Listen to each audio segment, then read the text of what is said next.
Ceci est bien plus qu'une simple pluie. Ceci est un cadeau de la nature. Un bien précieux, indispensable à la vie. C'est ici, au cœur de notre terre, que jaillit la vie. Yilma est une eau pure, pleine des qualités nutritionnelles dont le corps a besoin. Les bienfaits de la nature sont entre vos mains. Yilma.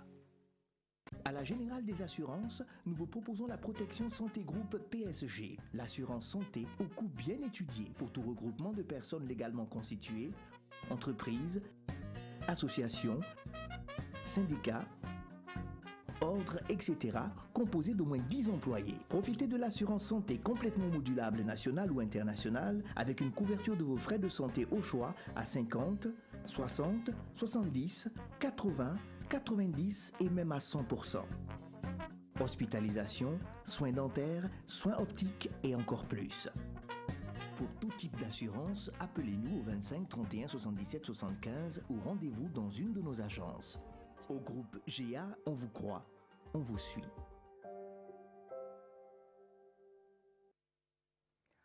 On estime chaque année à 15 millions, soit un bébé sur 10, le nombre de bébés prématurés dans le monde. Et près d'1 million d'enfants décèdent chaque année en raison de complications liées à la prématurité. Bon nombre de survivants souffrent d'une incapacité à vie, notamment en matière d'apprentissage, de troubles visuels et auditifs. Selon l'OMS, la prématurité est à l'échelle mondiale la première cause de mortalité chez les enfants de moins de 5 ans.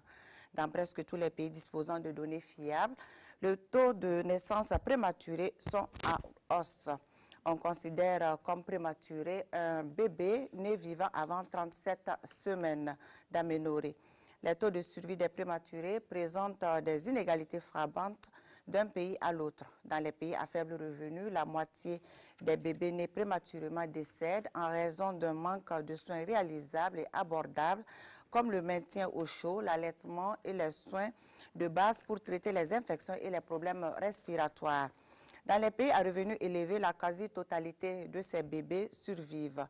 L'utilisation insuffisante de la technologie dans les milieux à revenus intermédiaires entraîne un plus grand nombre d'incapacités chez les bébés prématurés qui survivent à la période néonatale.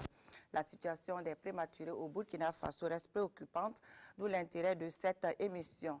Aujourd'hui, 15 novembre, est célébrée la journée mondiale du prématuré.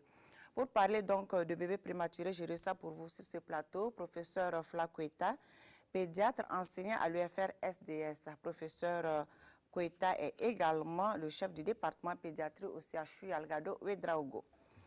Avec nous également Dr Aïssatou Belemviré Traoré, pédiatre et responsable de l'unité de néonatologie du CHU Charles de Gaulle.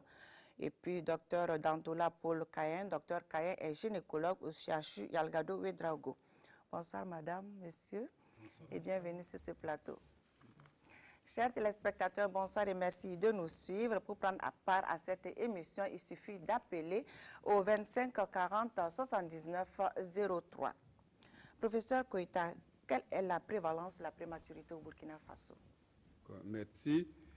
Nous allons parler des données disponibles. Vous savez que beaucoup de femmes accouchent encore à domicile. Les chiffres que nous communiquons sont les chiffres relevés dans les structures sanitaires. Selon l'annuaire statistique du ministère de la Santé, en 2017, nous avons enregistré environ 741 830 naissances dans les structures sanitaires, dont 17 273 prématurés, ce qui nous donne à peu près 2,3% des naissances dans les formations sanitaires qui sont prématurées. Mais lorsqu'on s'intéresse aux structures sanitaires de référence où nous sommes, la majorité des enfants hospitalisés en néonatologie sont des prématurés. À peu près 30% de nos hospitalisations sont des prématurés. Que ce soit à Charles de Gaulle, que ce soit à Pédiatrie, Yalgado ou dans d'autres structures, la prématurité constitue la première cause d'hospitalisation dans les formations sanitaires de référence. Docteur Kaye, comment explique-t-on le phénomène? Quels sont les facteurs qui favorisent la prématurité? Okay, merci beaucoup, madame. Pour parler des facteurs qui favorisent la prématurité, ça revient à parler en fait des facteurs qui favorisent l'accouchement prématuré, puisque c'est l'accouchement prématuré qui aboutit à la prématurité. Donc par rapport à ça, vu votre question, c'est surtout la prématurité spontanée. Par la suite, on verra qu'il y a la prématurité induite.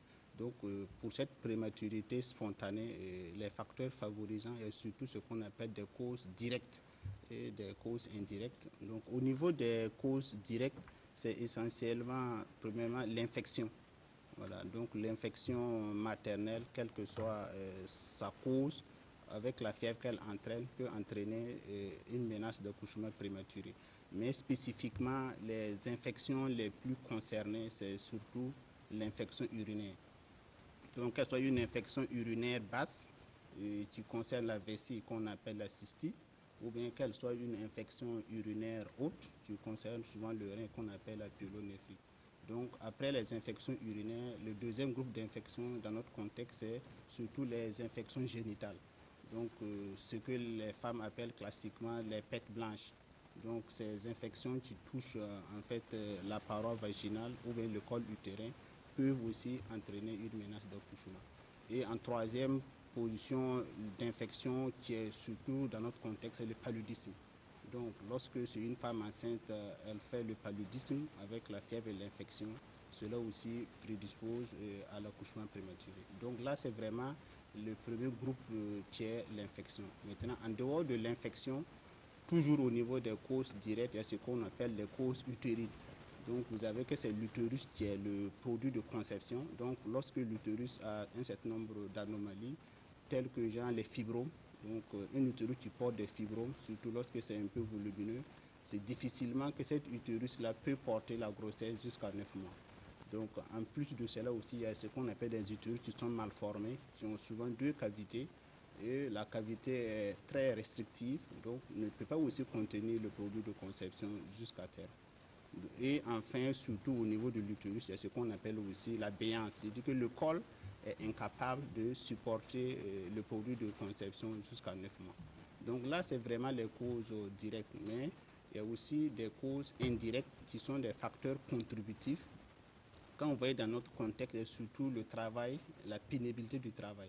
Donc une femme qui est en milieu rural, qui fait, malgré sa grossesse, des travaux champêtres, donc c'est un facteur qui peut prédisposer, ou bien en ville, si elle travaille au 4e étage d'un immeuble, tout en montant les escaliers, voilà un peu grosso modo les facteurs favorisants. Voilà. Mais pourquoi les jumeaux et les triplés aussi naissent très souvent prématurés?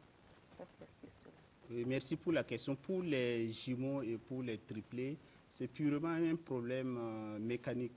Vous savez que c'est une relation entre le contenant, qui est les jumeaux ou bien les triplés, et le contenu, qui est l'utérus. Donc, vous voyez en fait que lorsque le seuil du contenu est dépassé, facilement, ça prédispose à l'accouchement prématuré. Donc, quand vous voyez déjà une grossesse multiple, à 7 mois, vous voyez déjà que la taille de l'utérus est souvent supérieure même à une grossesse monofétale de 9 mois. Donc, cette surdistension, lorsque les capacités de contention de l'utérus sont dépassées facilement, le produit est expulsé. Docteur Bilemviré, quels sont les différents types de prématurés? Ok, merci. Pour parler des différents types de prématurité, il faut d'abord revenir sur la définition. Donc, il y a une naissance avant 37 semaines. Donc, quand on se base sur l'âge gestationnel, on distingue 3 types donc, de prématurité. On a l'extrême prématuré, donc qui est un enfant né donc, entre 22 et 27 semaines d'aménorrhée. Ensuite, on a le grand prématuré, donc qui est un enfant né donc, entre 28 et 32 semaines d'aménorrhée. Et on a le prématuré modéré, qui est un enfant né donc, entre 33 et 36 semaines d'aménorrhée. On peut également classer la prématurité selon le poids. Donc, on a le prématuré donc, hétrophique, donc, qui a un bon poids, qui naît, il est prématuré, mais il naît avec un bon poids. Et le prématuré hypotrophique, la fourchette, c'est au moins 2500. 2500 grammes, 2,5 kg. Voilà. Et le prématuré hypotrophique, c'est ça qui est le plus fréquent. Donc, prématurité associée à un petit poids, à un faible poids de naissance. Donc, et la fourchette de ce poids peut... La fourchette, oui, en fonction du poids, ça peut vraiment... Ça peut aller à combien, le poids? Le poids chez le 500 grammes, à partir de 500 grammes, selon l'OMS, viable. Un nouveau-né, donc de 500 grammes est viable, ou 22 semaines d'aménorrhée, donc c'est la prématurité. Donc c'est vrai que 22 semaines, c'est la définition de l'OMS. La prise en charge, on en reviendra. C'est difficile dans notre contexte, mais on peut considérer donc la définition de l'OMS ainsi. Il y a une autre classification, donc selon les facteurs déclenchants. Donc comme Dr Kayen a dit, on a la prématurité consentie ou induite, donc qui est une prématurité, qui est une cause déclenchée, enfin une indication médicale, et on a les prématurités non consenties qui sont les plus fréquentes, donc c'est une menace d'accouchement spontané. Voilà, donc c'est qu'on peut dire. À pied, à vélo, à moto ou à taxi, les bébés prématurés arrivent dans les services de néonatologie de diverses manières. Ce sont des aveux faits par des médecins pédiatres de l'hôpital Yalgado, Saint-Camille et de Charles de Gaulle, tout en déplorant les conditions de transfert qui mettent en péril la vie des nouveau-nés. Les médecins indiquent des mesures à adopter, à savoir garder le bébé au chaud, veiller à ce qu'il respire et mange bien. Donc, Bakouda et Lazare Pouya pour le reportage. Yalgado, Saint-Camille et Charles de Gaulle, des hôpitaux souvent débordés de bébés prématurés, venant d'autres centres de santé et même venant souvent d'autres villes. Et parfois, les conditions dans lesquelles ils arrivent mettent en danger la vie de ces enfants déjà fragiles. Un nouveau-né prématuré né à Yalgado peut aller d'abord à Saint-Camille, avant d'aller à Bogodogo ou à Blaise Compaoré, ensuite nous se retrouver à Charles de Gaulle. Après une longue errance, donc il nous arrive dans des conditions pas du tout optimales. Ceux qui arrivent accompagnés en ambulance comme il faut représentent plus ou moins les 17%. Tous les autres enfants qui sont référés ici arrivent par d'autres moyens, c'est-à-dire des moyens personnels, à pied ou bien avec les taxis, à moto. Quelquefois aussi, ces enfants arrivent, c'est vrai, en ambulance, mais sans l'équipement ni le personnel pour les accompagner. L'idéal, par exemple, pour les nouveau-nés prématurés, c'est d'être transportés dans une couveuse qui va en fait les permettre d'éviter le refroidissement de ces bébés. À défaut de disposer d'une ambulance adaptée pour le transfert des bébés prématurés, il est impératif d'observer certaines mesures pour leur donner plus de chances de vivre. Vous devez mettre tout en œuvre, en tout cas pour assurer en fait la respiration de ces bébés. Une fois qu'on a pu vérifier qu'on a maintenu la respiration, ces nouveau-nés ont besoin d'être protégés contre le refroidissement. Et c'est ça justement qu'il faut bien les couvrir. À défaut d'avoir une couveuse, on a d'autres moyens en fait pour éviter le refroidissement, notamment les couvertures en aluminium, les couvertures en plastique. Après le refroidissement, il y a ce qu'on appelle l'hypothermie et l'hypoglycémie du moins. C'est-à-dire que ces enfants ont besoin d'être alimentés. Donc il faut vraiment les alimenter précocement et fréquemment pour éviter en fait qu'ils meurent d'hypoglycémie. Et quelquefois, c'est bien aussi que les maternités, parce que c'est là que les enfants naissent, soient outillés, que le personnel soit formé pour qu'on voit si vraiment déjà sur place on ne peut pas stabiliser mieux l'enfant. C'est quelquefois mieux d'éviter de transférer l'enfant que de le transférer si on va le transférer dans des conditions d'insécurité. Dès que les nouveau-nés prématurés sont reçus dans les sections de néonatologie, il s'ensuit une série de prises en charge qui peut durer jusqu'à 3 mois pour certains enfants. Des moments d'angoisse et de stress pour bon nombre de parents. J'ai eu peur de perdre mon enfant, quoi. Quand il est venu, il était trop petit, donc j'ai eu peur de la perdre. Mais grâce à Dieu, elle est toujours là, vivante. Ça va. Je suis venue ici, j'ai vu mon enfant après 16 jours que je suis venue. Mon enfant est fait ici 1 mois et 21 jours. Maintenant, ça va. Je venais chaque jour. Je venais le matin, puis je repartais le soir. Quand j'arrivais à la maison, je ne pouvais pas dormir. Parce que je ne pouvais pas rester avec mon enfant. Ça me faisait mal. Pour remédier à cette séparation de la mère et de l'enfant, dès que le prématuré est stable, certains médecins autorisent des soins maternels kangourous. C'est une méthode qui permet à la mère de réchauffer son enfant avec sa chaleur corporelle. Un reportage donc de Nongba Kouda et Ismaël Diloma Sirima. Les bébés prématurés nés dans la région des Hauts-Bassins et environnants sont pris en charge au centre hospitalier Sorosano. Une prise en charge souvent difficile, difficultés liées au manque des ressources humaines et matérielles. La prise en charge des bébés prématurés nécessite tact et minutie de la part du personnel soignant et des parents. Reportage Kassou Milogo et Mireille Carole Tougma.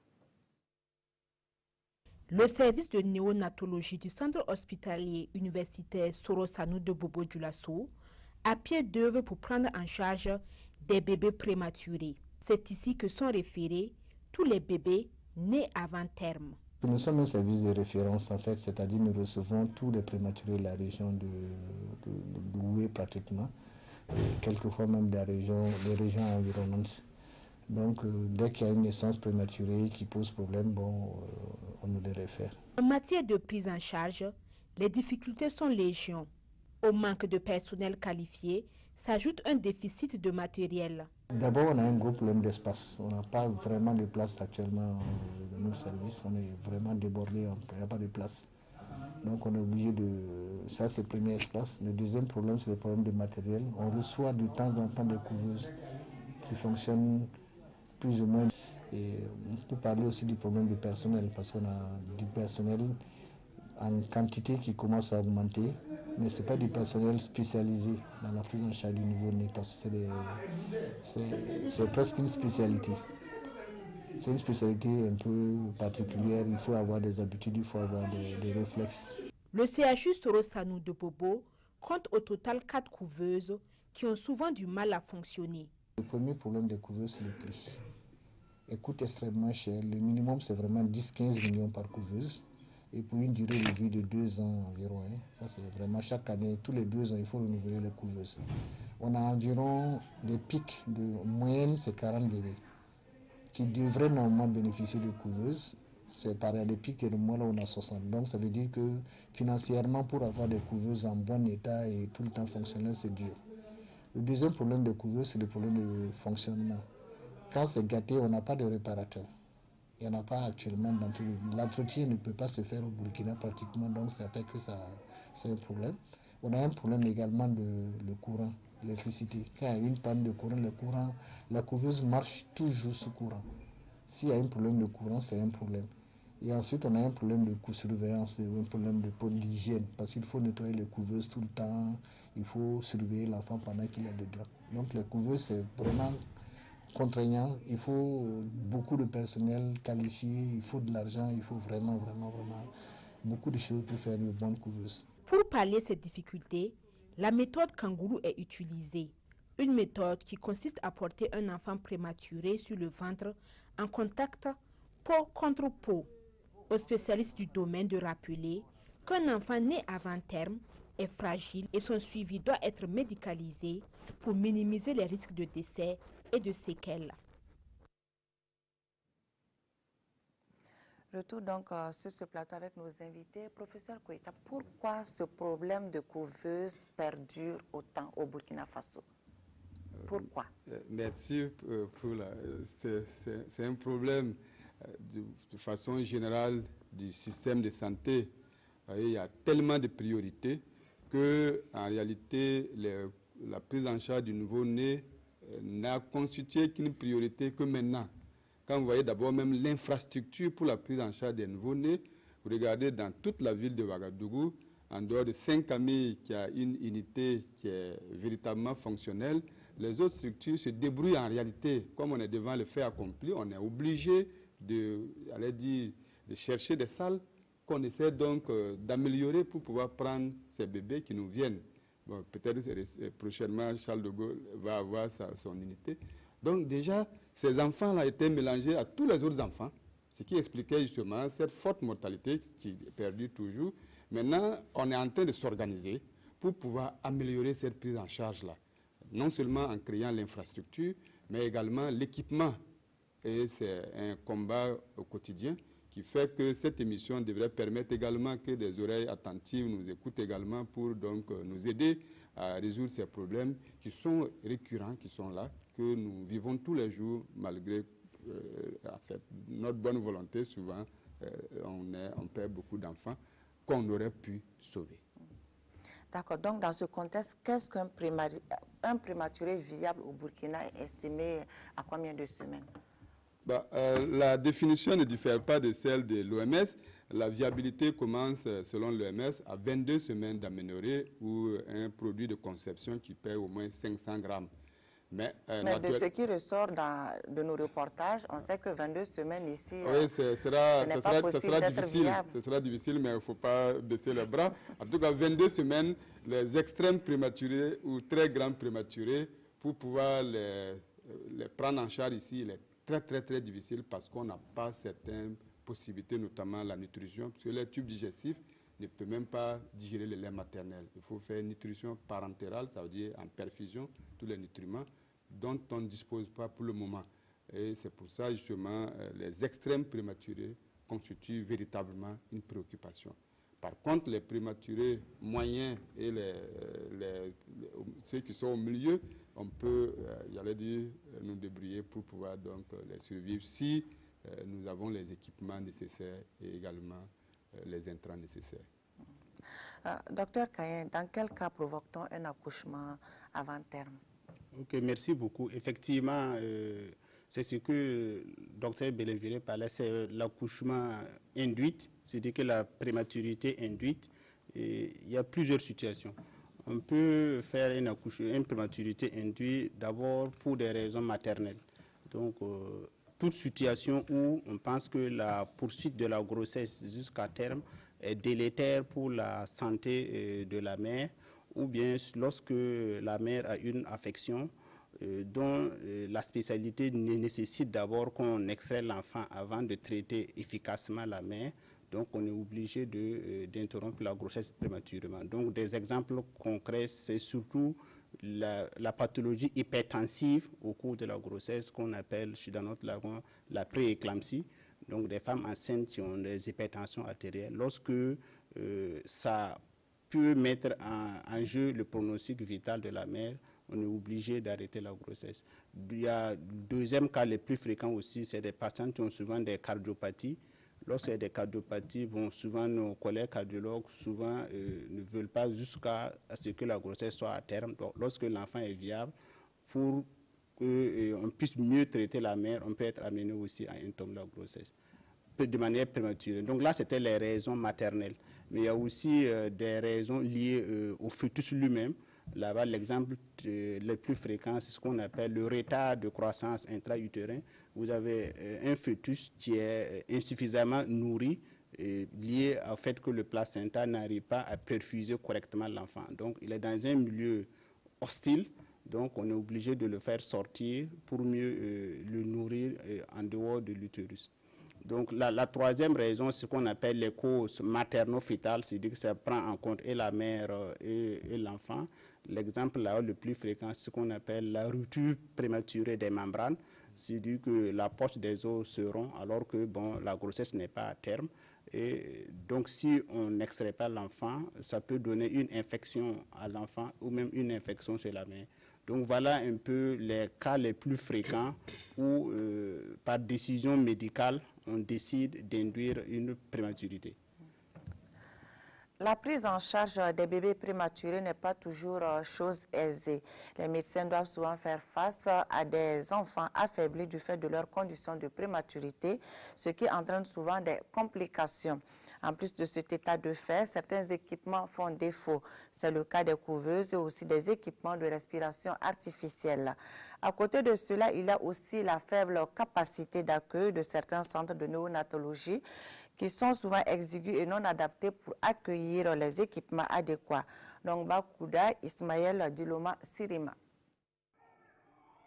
Dans le processus de prise en charge des bébés prématurés, les difficultés résident à plusieurs niveaux.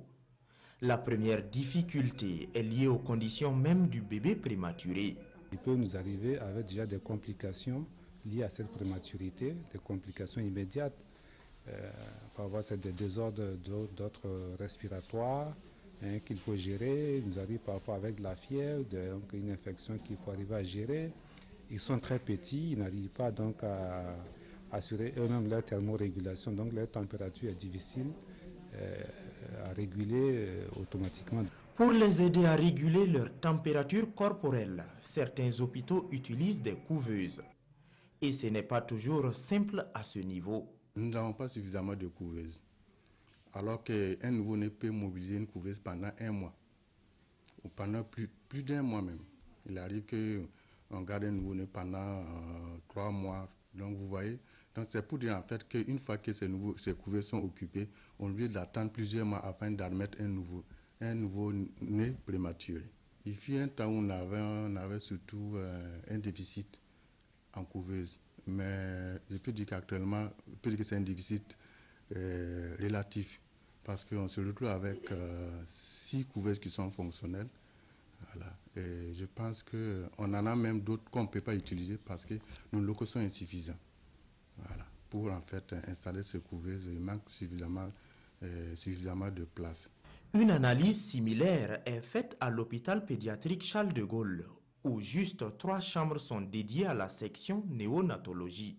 Il y a des capacités quand même limitées, donc ça c'est le premier obstacle. Mais ce que nous disons souvent à l'équipe et aux infirmières est que si, disons, un enfant arrive de nuit par exemple, et même s'il n'y a pas la place et que dans les autres centres on ne peut pas le recevoir, sur notre paillasse nous pouvons accueillir au moins 5 enfants. Même s'ils sont bien accueillis, des bébés prématurés peuvent être confrontés à des problèmes respiratoires qui dépassent les solutions ordinaires des médecins.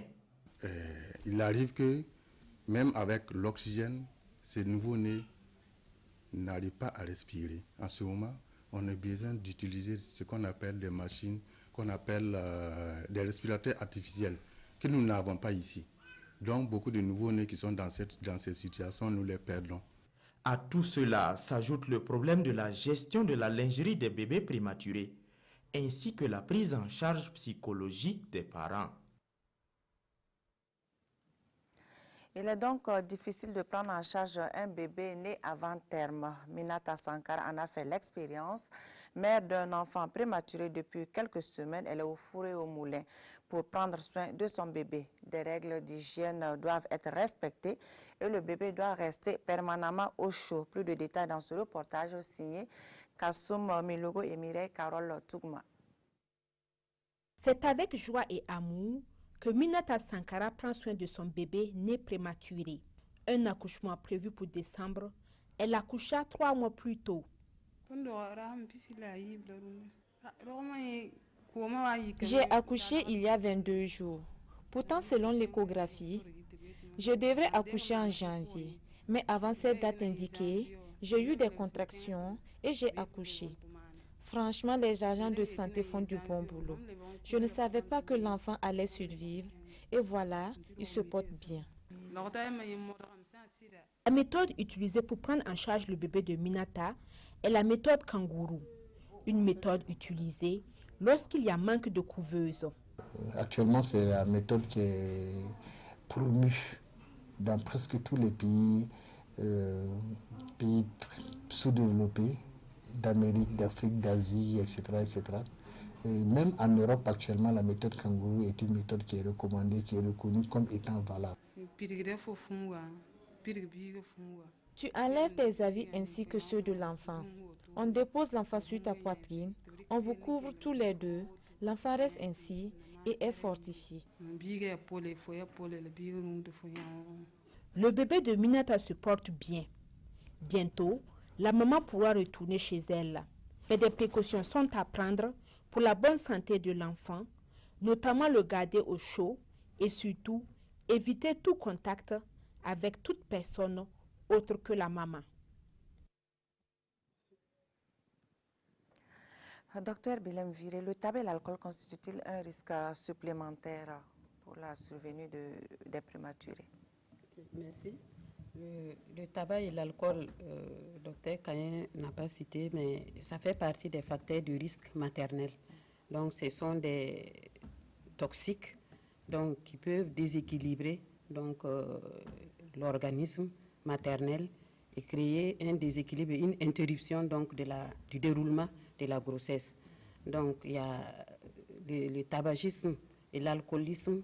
On sait que dans notre contexte, ce n'est pas très fréquent, mais il y a quand même certaines régions, dans certaines régions, on peut en tout cas considérer que c'est important.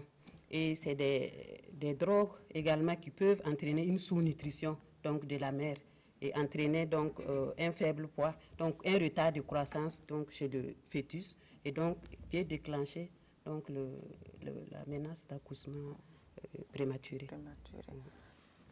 Docteur Kaye, vous avez parlé des infections. Quel est le pourcentage des infections au niveau des grossesses qui n'arrivent pas à terme? Merci. Vous avez des chiffres? Oui, merci pour la question.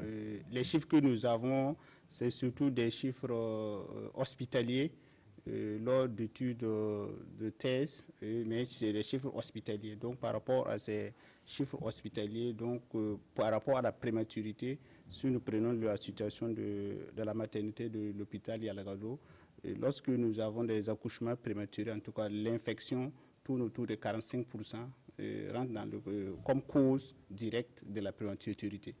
Et c'est essentiellement les 3 infections que j'ai dit, l'infection génitale, l'infection urinaire et le paludisme. Docteur Bilemvire, quelles sont les complications possibles de la prématurité? Les complications donc, de la prématurité résultent de 2 choses essentiellement. Donc l'absence de réserve chez le prématuré et l'immaturité biologique, donc l'immaturité de tous les organes.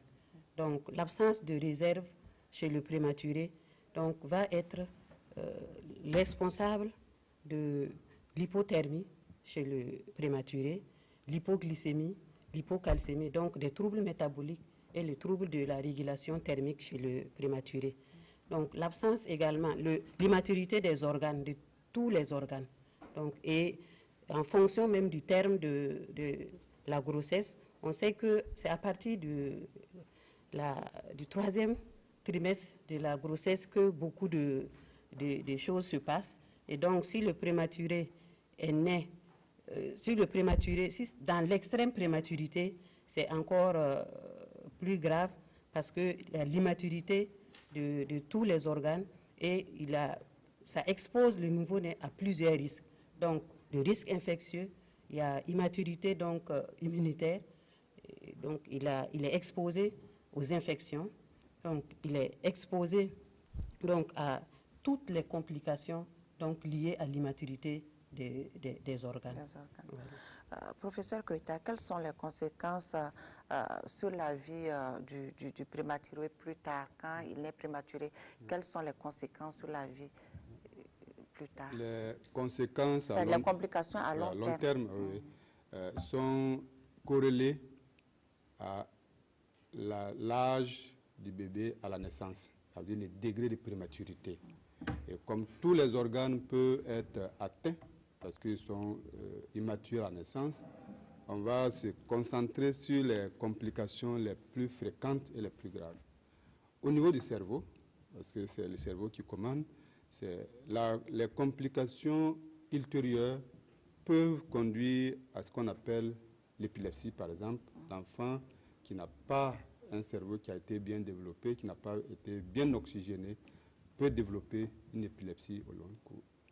Également, le développement même intellectuel et cognitif de l'enfant est souvent atteint, de sorte que ces enfants, à l'âge d'apprentissage et de la scolarisation, vont avoir des difficultés pour apprendre et pour aller à l'école. Naturellement, ça va donc compromettre leur devenir tout court.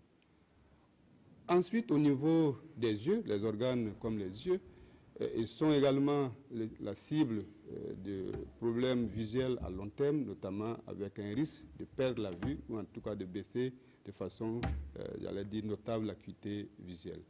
Au niveau de l'audition également, c'est la même chose. Risque donc de surdité ou de baisse de l'acuité auditive également. Le poumon du prématuré, ça c'est également, parce que les détresses, les difficultés de respirer des prématurés sont fréquents, ça fait que le poumon du prématuré est un poumon fragile. Et cette fragilité va exposer les prématurés ultérieurement à faire des infections pulmonaires à répétition, mais ça l'expose également à faire des maladies allergiques comme l'asthme. Donc voici résumé, tous les organes peuvent être le siège donc de complications ultérieures et j'en passe parce qu'il y a les cardiopathies également. Quand l'enfant naît avec une anomalie cardiaque, il va grandir avec et ces cardiopathies congénitales sont fréquentes également sur l'enfant prématuré. Découvrons à présent les questions des téléspectateurs avec Viviane Tiendre-Bego.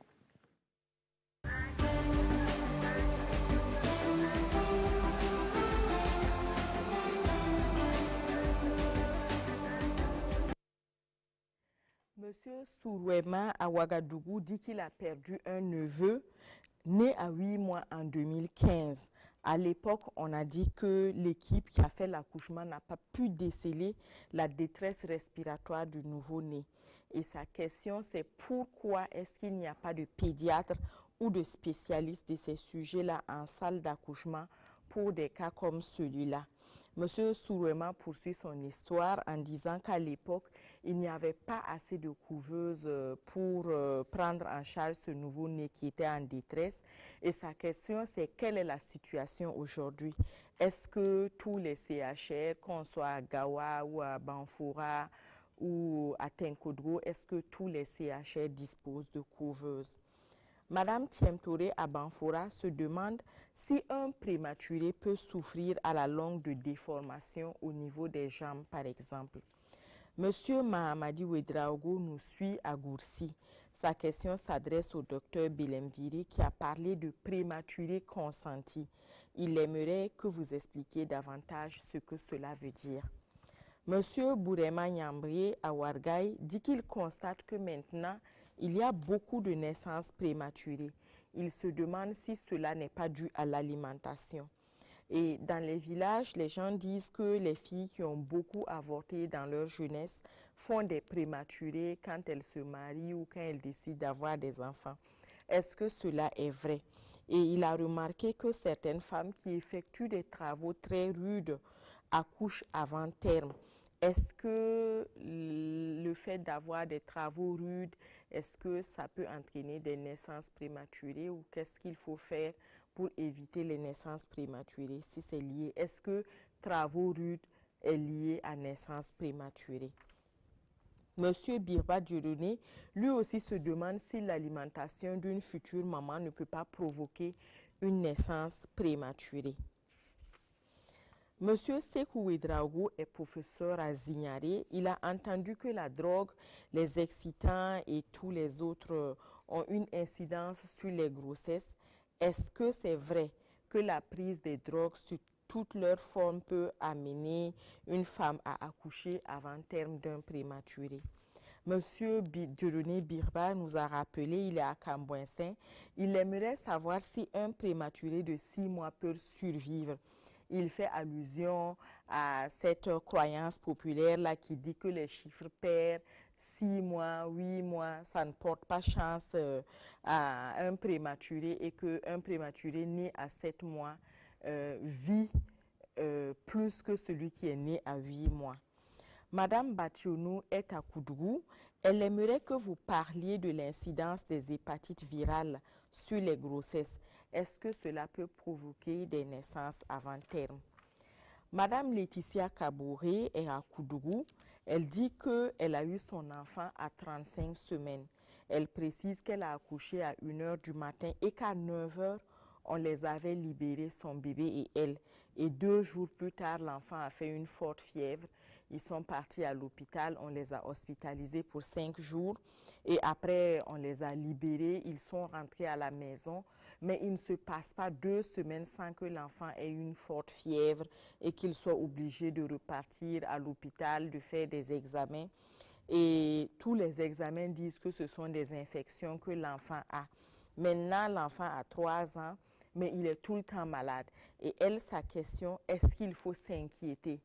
Est-ce que cela est normal? Est-ce que ce sont les conséquences normales pour un bébé né à 35 semaines et qui a été très tôt libéré? Monsieur Bambara Atenkodgo dit qu'en Europe, il a vu qu'il y a des unités de prise en charge, de grosses unités de prise en charge des grands prématurés. Est-ce que le Burkina a même une unité de prise en charge de ces grands prématurés-là? Ou à quand est-ce qu'on peut voir ce rêve se réaliser?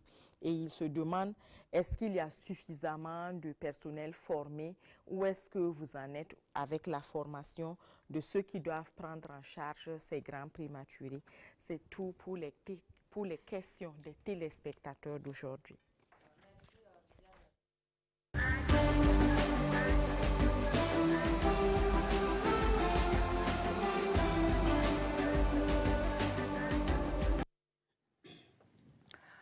Question des téléspectateurs, professeur Koïta. Il y a M. Sourouema qui a perdu un neveu né à 8 mois. Donc, à l'époque, l'équipe qui a fait l'accouchement n'a pas pu déceler la détresse respiratoire du nouveau-né. Donc, sa question ici, pourquoi n'y a-t-il pas de pédiatre dans les salles d'accouchement? Pourquoi? D'accord. Merci aux téléspectateurs pour sa question. En réalité, peut-être qu'il faut reformuler un peu la question. Oui, qu'on n'a pas pu dépister, peut-être qu'on n'a pas pu prendre précocement la détresse. Parce qu'il y avait un manque de couveuse aussi. Parce qu'il y avait un problème de détresse respiratoire. Il n'y avait pas de pédiatre pour prendre en charge rapidement et il n'y avait pas de couveuse. Donc c'est ça, j'en venais. Donc certainement, on n'a pas pu prendre précocement en charge cette détresse respiratoire. Le problème, effectivement, est connu. Pour que cette prise en charge commence dès la salle d'accouchement, il faut du personnel qualifié au niveau de la salle d'accouchement. Et justement, cette notion de pédiatrie en maternité est en vogue dans les pays qui ont suffisamment de ressources. Au Burkina Faso, nous avons, depuis qu'on a commencé à former les pédiatres sur place, il y a un roulement de ces médecins qui sont en formation. Et à long terme, il est donc prévu, en collaboration avec nos collègues de gynéco, que des pédiatres vont être fixés pour pouvoir organiser précocement cette prise en charge devant toutes les détresses vitales. Ça permet non seulement de stabiliser tous ces enfants, même si on doit les transférer après dans une unité de néonatologie. Pour le moment, j'allais dire, c'est un stade de début, où en tout cas, en ce qui concerne Yalgado, il y a des rotations des médecins d'ES qui sont en formation de pédiatrie, qui passent donc en maternité. Voilà. OK. Docteur Belemvire, est-ce que le fait d'être prématuré peut avoir un impact sur les pieds? Est-ce que on peut souffrir de déformations au niveau des jambes, par exemple? OK. Effectivement, on n'a pas cité toutes les complications donc, liées à la prématurité, mais les complications orthopédiques, effectivement, font partie donc de complications du prématuré. Donc, le mécanisme exact n'est pas connu, mais le positionnement même du nouveau-né, donc même dans les services, dans les unités de néonatologie, sont en partie aussi responsables. Donc, il y a des positionnements qui sont conseillés, donc de plus en plus on parle des soins de développement, le bon positionnement du bébé, donc pendant la période néonatale est très important. Donc, il y a plusieurs facteurs. D'abord, il y a l'immaturité, il y a les complications orthopédiques, et ensuite, on peut avoir également les complications liées à son séjour dans les unités de néonat si il n'a pas été bien positionné. La question sur le prématuré consenti, monsieur Ouedraogo plus davantage d'explications, mais je vais demander à Dr Kaya en tant que gynécologue de répondre à cette question. Merci même si c'est Dr Belemvire qui en a parlé.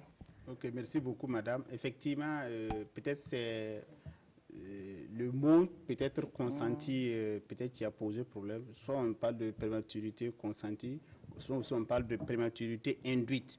Ça veut dire que, puis qu'on a dit qu'il y avait deux situations. La situation de prématurité spontanée, où c'est la nature elle-même qui a fait les choses, et la prématurité consentie ou induite, là, c'est l'équipe médicale qui provoque vu certaines situations. Donc, c'est consenti veut dire que, en fait, l'équipe médicale a décidé de provoquer la prématurité.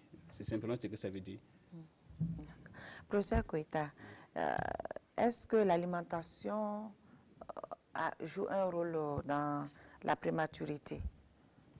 Les facteurs de risque sont nombreux et naturellement l'alimentation d'une future parturiente doit être une alimentation riche et équilibrée. Naturellement, quand l'alimentation n'est pas équilibrée, cette alimentation va, j'allais dire, désorganiser un peu le fonctionnement de l'organisme. Et naturellement, ça peut conduire, non seulement un des facteurs importants, c'est le retard de croissance d'abord intra-utérin, le fœtus n'est pas bien nourri, et quand le fœtus n'est pas bien nourri, à un moment donné, ça va finir par sortir. Donc l'alimentation est bonne, donc il faut des alimentations riches et équilibrées. Docteur Kayen, selon M. Yambré, dans les villages, les filles qui ont eu à faire des avortements à répétition font des prématurés. Est-ce vrai? Merci pour la question. Et quand j'avais évoqué les causes directes de prématurité, j'avais parlé des causes utérines. Et dans ces causes utérines, j'avais parlé de la béance cervico-isthmique lorsque le col est incompétent pour supporter la grossesse jusqu'à terme. Effectivement, comme on n'est pas rentré dans les détails, si on veut maintenant rechercher les causes de cette béance cervicale, les avortements provoqués, mais il faut aussi préciser que c'est l'avortement provoqué instrumental. C'est-à-dire c'est lorsque on a provoqué l'avortement en faisant des curetages ou bien en faisant des manœuvres instrumentales pour un peu traumatiser le col. Donc ce sont dans ces cas d'avortement provoqué instrumental là, qui fragilisent en fait le col. Sinon, si c'est des avortements provoqués médicamenteux où il n'y a pas eu vraiment d'instrument, ça n'a pas trop d'impact sur l'accouchement prématuré. Donc, il a raison, si c'est des avortements provoqués avec instruments, ça peut fragiliser le col.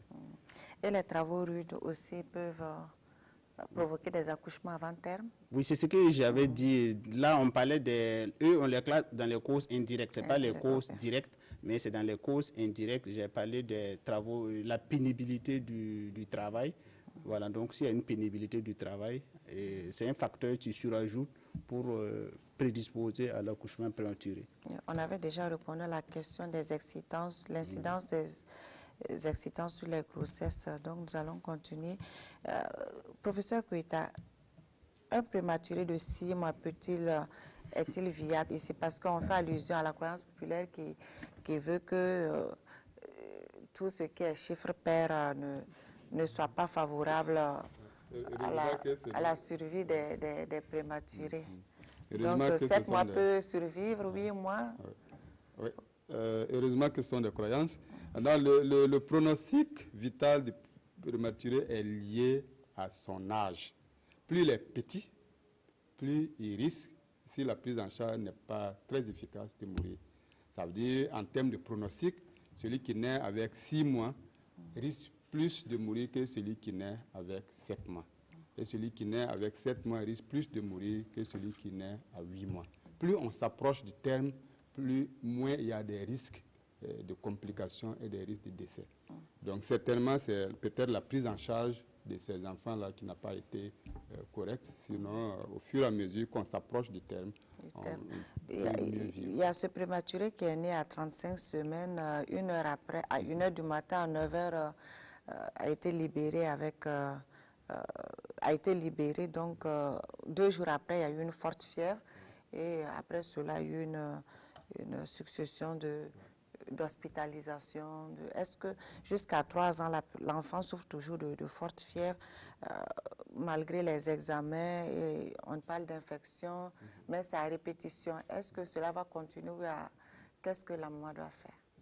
L'enfant a 3 ans maintenant. D'accord. Globalement, à partir de 34 semaines, entre 34 et 36 semaines, généralement, le prématuré est souvent apte à pouvoir rejoindre sa famille. Et vous savez que nos services de santé sont surchargés.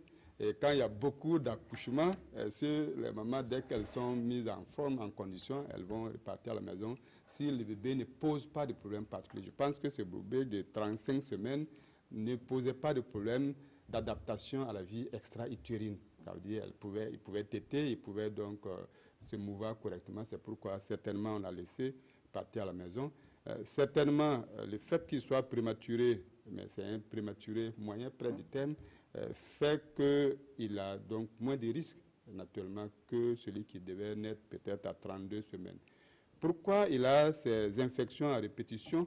Ça, c'est peut-être une autre paire de manches qu'il faut. Vous savez que même en dehors du prématuré, il y a certains enfants qui naissent avec cette prédisposition du fait de leur immunité qui ne soit pas très performant à pouvoir se défendre contre les différentes infections.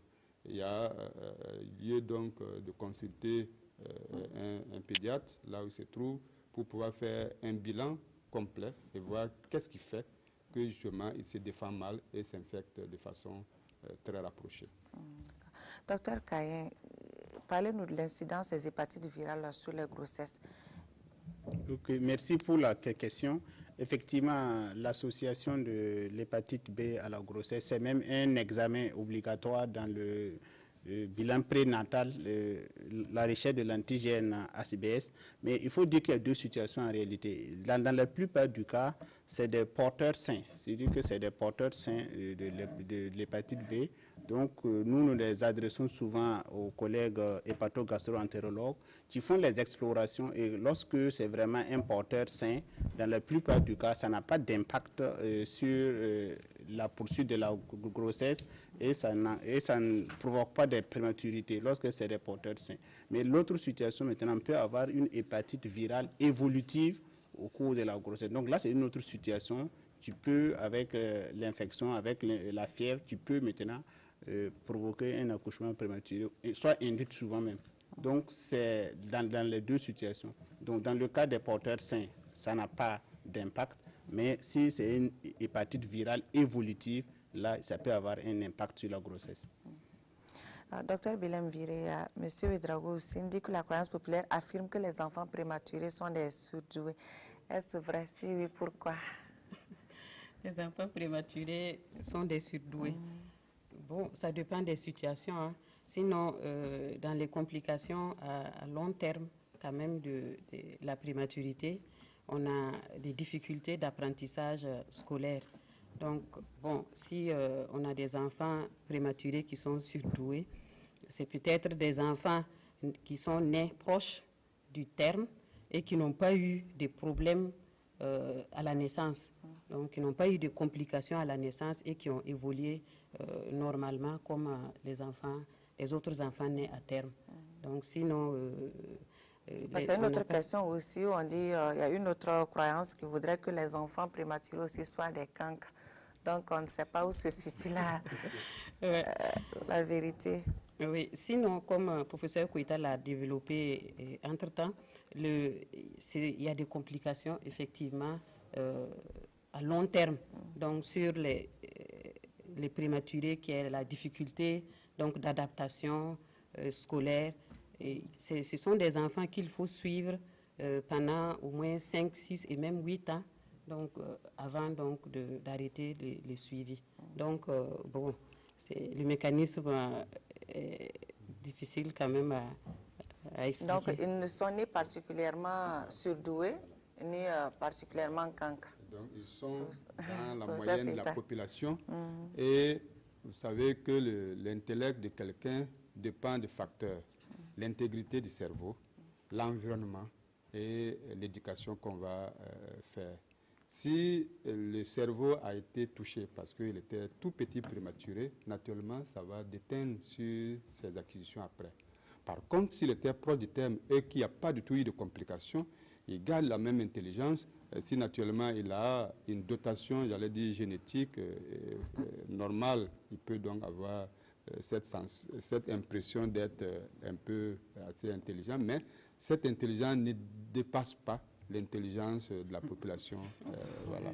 Donc, les complications vont faire qu'ils sont cancres, mais quand ils ont été naturellement bien pris en charge sans complications, ils ont une intelligence moyenne comparable à celle de la population générale. Il y a cette question de Mme Saoudou qui se demande pourquoi libérer les bébés prématurés comme les bébés normaux. Non, la personne fait allusion à la question aux 35 semaines qui a été libérée quelques heures tout juste après. Non, dès que l'enfant naît, en salle d'accouchement, on évalue ses capacités d'adaptation à la vie extra-utérine. Est-ce que l'enfant qui vient de naître peut partir à la maison et peut se défendre dans la vie? Et la défense d'un enfant, c'est sa capacité à se mouvoir et à s'alimenter surtout. Si ces conditions sont réunies, avec la surcharge, sinon même les accouchements normaux, on devait les garder au moins 72 heures avant de les libérer. C'était comme ça. Voilà, c'est la surpopulation. Vous avez des gens qui attendent pour monter sur la table d'accouchement, pour occuper la place. Donc dès que la personne est capable d'arriver à la maison et de pouvoir donc alimenter correctement son bébé, on ne le garde pas. Mais ce qu'on fait, c'est le suivi.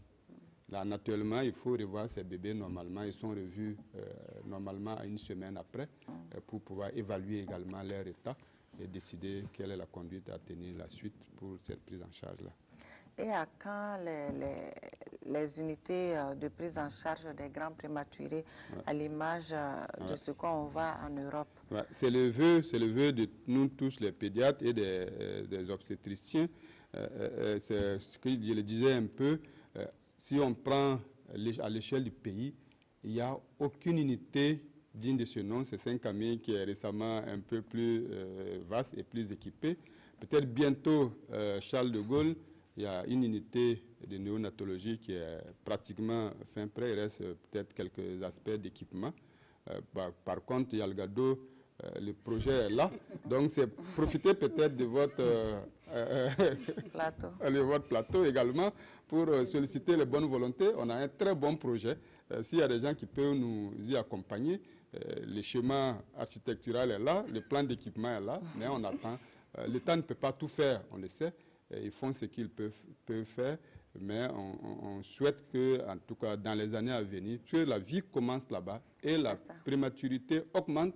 Certainement également les facteurs indirects, le stress de la vie courante là, devient de plus en plus important. Ça fait qu'il y a des causes indirectes plus importantes actuellement. Le nombre de prématurés ne fait qu'augmenter.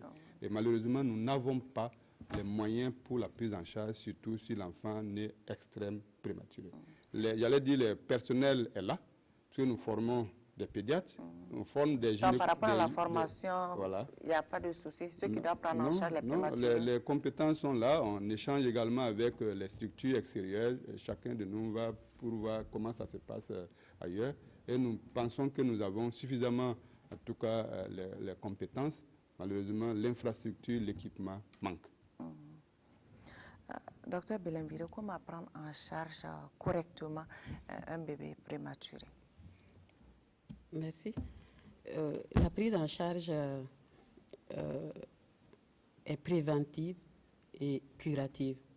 Donc, on va surtout parler de la prise en charge curative, donc quand l'enfant est déjà né.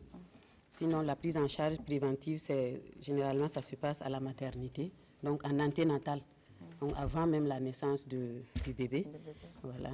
Donc, ça, c'est des médicaments, c'est une hospitalisation avec, surtout dans les prématurités consenties, donc avec des médicaments après l'hospitalisation. Et pour la prématurité, pour ce qui est des causes, donc comment on appelle, du traitement curatif, la prise en charge curative, donc il y a la prise en charge immédiate à la naissance, donc qui est une prise en charge comme tout autre nouveau-né, donc en salle de naissance. Donc il faut préparer même la salle, il faut que la salle donc réponde quand même à certaines normes. Il faut que sur le plan hygiénique, sur le plan de l'asepsie, ça soit respecté. Et on accueille le nouveau-né en le séchant rapidement et en le réchauffant, donc pour ce qui est du prématuré. Et donc il faut également l'alimenter précocement. Et dans certaines conditions, surtout en fonction de l'âge gestationnel, il y a des nouveau-nés qu'il faut assister sur le plan respiratoire. Donc, il y en a qui ont des difficultés donc, à s'adapter, à respirer. Il faut les assister donc, avec une ventilation ou même avec d'autres types d'appareils tels que les respirateurs, parce que dans certaines conditions, là où vraiment les conditions sont réunies, donc pour certains prématurés, on intube automatiquement, systématiquement, donc pour les aider à respirer. Donc, mais dans notre contexte, c'est difficile. Donc, mais il faut les assister avec une ventilation. Dans notre contexte? On évalue et en fonction du degré de la détresse vitale, de détresse respiratoire que l'enfant présente, donc on le ventile ou bien on met donc l'oxygène donc avec des lunettes, voilà, en continu et on surveille. Voilà. Donc, il y a également la prise en charge ultérieure. Donc, dans les heures qui suivent, immédiatement en salle de naissance et ensuite dans les heures qui suivent, il faut continuer donc la prise en charge, il faut assister sur le plan respiratoire, il faut les assister sur le plan alimentaire, donc avec l'alimentation parentérale en fonction donc de l'état de l'enfant ou l'alimentation entérale, donc avec une sonde nasogastrique, ou bien il faut mettre précocement en fonction également de l'état de l'enfant, il faut mettre l'enfant au sein. Donc, en fonction, si on apprécie et que l'enfant peut prendre le sein, on peut le mettre au sein. Donc, la prise en charge est... donc, il faut toujours assister l'enfant sur le plan respiratoire, sur le plan alimentaire. Voilà, et toujours surveiller. Il y a d'autres complications qu'il faut surveiller.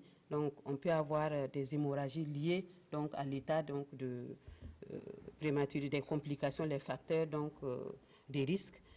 On peut avoir donc des complications donc, sur le plan du système donc, nerveux et avec des hémorragies qu'il faut prendre en charge. On peut également voilà, se retrouver devant une anémie donc, qu'il faut prendre en charge. Donc sur le plan général, on peut avoir donc, des complications et en fonction de l'état de l'enfant, donc peut présenter donc, des ictères qu'il faut prendre en charge et les infections également. Donc, dans notre contexte, comme l'infection a une part importante, donc il faut prendre en charge donc, les infections chez ces bébés-là, donc souvent systématiquement, mais il faut quand même accompagner d'un bilan et savoir donc arrêter donc, un traitement anti-infectieux si on a un bilan négatif. Voilà. Professeur Koita, quel est l'intérêt de la méthode SMK, soins maternels kangourou, et l'état de mise et son état de mise en œuvre au Burkina? Comme le reportage l'a présenté, les soins maternels kangourou sont une alternative pour, en réalité, remplacer un tant soit peu les couveuses quand l'enfant n'est pas en détresse vitale. Ça, c'est important. Il ne faut pas que l'enfant soit en détresse respiratoire. Là, si l'enfant n'est pas en détresse vitale, il respire assez bien, on va donc utiliser la chaleur de la maman pour garder l'enfant au chaud. L'un des premières mesures de la prise en charge du nouveau-né prématuré, c'est éviter le refroidissement. Donc, on met le bébé contact peau à peau avec celle de la maman. On va donc recouvrir ce bébé, mettre des chaussons avec un bonnet qui permet donc naturellement de communiquer, la maman communique sa chaleur à celle donc au bébé. Deuxièmement, le fait que l'enfant soit en contact avec sa maman va lui permettre de téter facilement. Ça, c'est un des aspects qui est très important. Et également la stimulation, le fait que le bébé soit en contact, le bébé soit régulièrement stimulé. Et cette stimulation lui permet donc d'avoir un développement cognitif plus important. Et ne pas oublier également cet attachement-là, l'amour maternel majoré.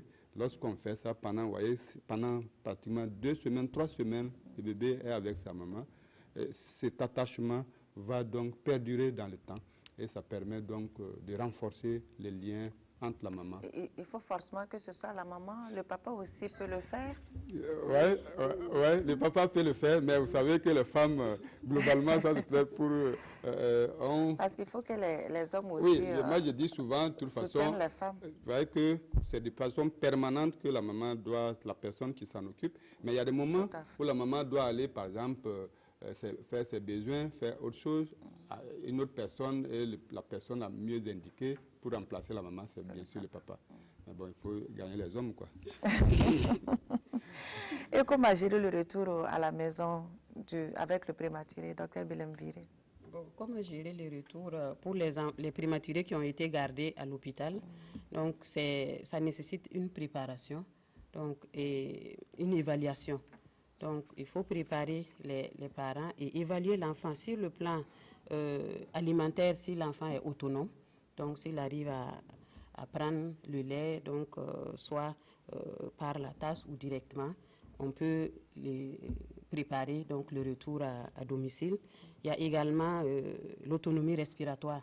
Donc, comme dans les complications, on voit qu'on peut avoir donc, des problèmes respiratoires importants.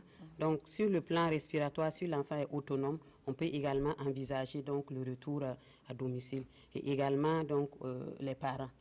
Donc, normalement, pendant l'hospitalisation, là, on doit initier les méthodes kangourou déjà pour que, avant de repartir à la maison, que la mère soit vraiment prête et l'entourage également, parce que la famille est importante. Nous savons que cette méthode kangourou, ce n'est pas dans nos traditions, comme c'est une nouvelle méthode, donc souvent ce n'est pas facile à accepter.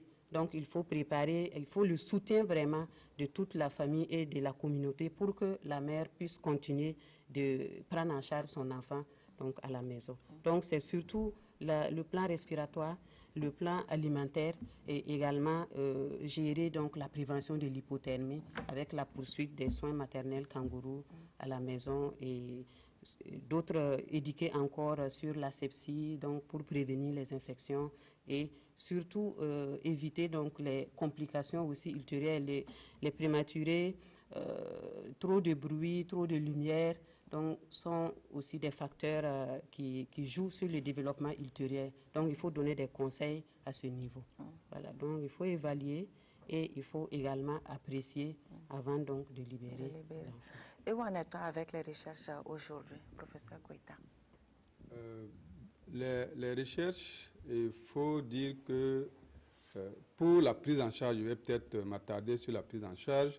Le grand concept qui est en train de se développer partout maintenant, c'est le concept de soins du développement. Et ce concept a été, j'allais dire, expérimenté, approuvé dans les grands centres de prise en charge du chemin de prématurés. Et ce concept, c'est quoi? C'est un peu, j'allais dire, individualiser les soins du prématuré. Ces soins individualisés permettent de détecter les besoins spécifiques de chaque nouveau-né prématuré et de pouvoir les gérer de façon optimale. Ce qui va permettre à ce prématuré d'avoir, dans le contexte de sa prise en charge, un développement non seulement physique optimal, un développement cognitif et intellectuel optimal, mais également de faire en sorte que l'attachement dont je parlais, parce que sûrement le lien avec les parents, là, c'est un phénomène très important. Cet attachement-là doit se créer déjà dans la salle, j'allais dire, de prise en charge. Avant, on a trop longtemps laissé le prématuré hospitalisé, des fois pendant 1 mois, coupé de sa maman qui vient regarder à travers une vitrine. Juste si on veut qu'elle donne sa contribution, c'est extraire son lait pour que le personnel de santé aille lui donner. Maintenant, cette humanisation justement de cette prise en charge-là fait partie des grands chemins de recherche, qui, en tout cas qui sont déjà approuvés. Il reste juste à les mettre en œuvre. La deuxième partie, c'est dans la prévention. Est-ce qu'on peut, les recherches s'orientent sur les facteurs prédictifs, notamment, est-ce qu'on peut faire des examens chez la maman pour décider, en tout cas, que cette femme-là, à un moment donné, risque d'accoucher de façon prématurée. Il y a donc des recherches là-dessus. Et si justement il y a un certain nombre de marqueurs biologiques qu'on a déjà retenus, qui s'élèvent justement lorsque la femme risque d'accoucher de façon prématurée. Ces recherches doivent être, j'allais dire, reconduites et pouvoir donc avoir beaucoup de poids pour pouvoir être diffusées. Et si tel est le cas, dès que ce marqueur s'élève, les collègues obstétriciens vont prendre les mesures pour voir est-ce qu'on est... Il y a des moments où on est obligé de laisser le fœtus sortir, hein, il y a des moments où on peut encore maintenir pendant quelques temps. Donc voici un peu les différentes pistes de recherche dans la prévention et dans la prise en charge. Docteur Kayan, peut-on prévenir la prématurité?